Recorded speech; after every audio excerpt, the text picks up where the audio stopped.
Your business isn't failing because of the market, the economy, or your competitors. It's failing because of how you're thinking. The most dangerous threat to any business is invisible. It doesn't show up on balance sheets, it doesn't appear in analytics, but it quietly shapes every decision you make. When leaders chase numbers instead of purpose, when teams fear mistakes more than stagnation, and when short-term wins replace long-term trust, the business slowly starts to bleed from the inside. Growth stalls, innovation dies, people disengage, and leaders stay confused, wondering why harder work isn't producing better results. The wrong mindset convinces you to move faster without direction, scale before stability, and demand loyalty without earning it. If you don't change how you think, no strategy will save you. Because mindset always comes before mechanics, and the way you think today determines whether your business survives tomorrow. You are solving the wrong problem when you believe your business struggles are caused by external pressure instead of internal thinking. Many men are wired to fix, control, and push harder when something isn't working. And in business, that instinct often leads to faster decisions, longer hours, and louder authority. From a male perspective, productivity feels like progress, but activity without clarity only hides the real issue. The mindset becomes about proving strength instead of building stability, and the business starts reacting instead of leading. You're solving the wrong problem when you assume performance issues are about effort rather than environment. Men often measure value through results, titles, and outcomes, while women tend to notice emotional safety, communication gaps, and unspoken tension long before numbers decline. When leaders dismiss these signals as soft issues, they unknowingly create cultures where people protect themselves instead of the mission. The real problem isn't motivation. It's trust quietly eroding behind polite meetings and forced optimism. You're solving the wrong problem when you think growth comes from pressure instead of purpose. Men may push forward to avoid appearing weak, while women often sense misalignment when values and actions don't match. That disconnect creates teams that comply but don't commit, execute but don't believe, and stay busy without feeling responsible for the outcome. Numbers don't build trust when leaders believe data alone can replace human connection. Many men are taught to respect logic, metrics, and measurable results. So in business, they often lead with dashboards instead of dialogue. From a male perspective, clarity feels like control, and control feels like safety. But when people are managed only by targets, they feel seen as tools, not teammates, and trust quietly fades even as performance reports look healthy. Numbers don't build trust when emotional signals are ignored in favor of efficiency. Women often sense shifts in morale, loyalty, and engagement long before those changes appear in charts, because trust lives in tone, consistency, and behavior, not spreadsheets. When leaders dismiss these insights as emotional or secondary, they create blind spots that allow fear and resentment to grow unnoticed. The business doesn't lose trust suddenly. It loses it slowly, one ignored conversation at a time. Numbers don't build trust when accountability replaces care instead of supporting it. Men may push harder during pressure to demonstrate strength and certainty, while women often recognize when people are burning out behind strong results. When leaders focus on what people produce rather than how safe they feel producing it, teams comply out of necessity, not belief, and the organization becomes efficient but fragile. Short-term wins are long-term traps when success is measured only by immediate results instead of lasting impact. Many men are conditioned to compete, conquer, and prove progress quickly, so in business the instinct is to chase fast growth, quick deals, and visible victories.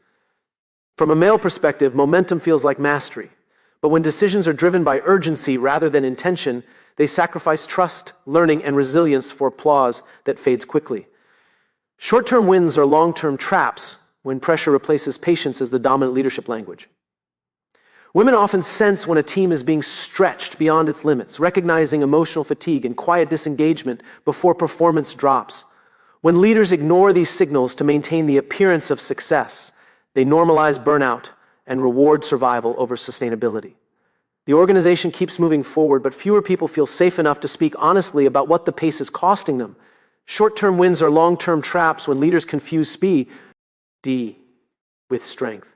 Men may accelerate to avoid appearing uncertain, while women notice when values are compromised to protect numbers and reputation. Over time, teams learn that outcomes matter more than integrity, and shortcuts become habits. The business grows faster on paper, but weaker at its core, dependent on pressure instead of purpose to keep moving. Culture is the strategy you ignore when you believe plans and processes alone will drive results. Many men are trained to value structure, execution, and efficiency, so they often focus on systems while assuming people will simply adapt. From a male perspective, discipline feels like leadership, but culture isn't built through instructions. It's built through behavior. When leaders overlook how their actions make people feel, they unknowingly shape a culture of compliance instead of commitment. Culture is the strategy you ignore when emotional dynamics are treated as distractions rather than data. Women tend to notice how trust, respect, and psychological safety influence performance long before those effects reach the bottom line. When these observations are minimized, organizations miss early warnings of disengagement and silence. The culture doesn't collapse loudly.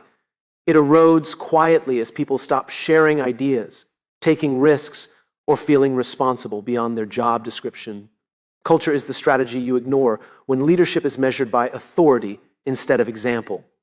Men may assert control to demonstrate strength, while women recognize when consistency and empathy are missing from daily decisions.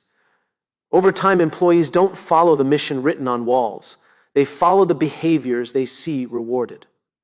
What leaders tolerate becomes the real strategy, shaping how people think, act, and protect themselves at work.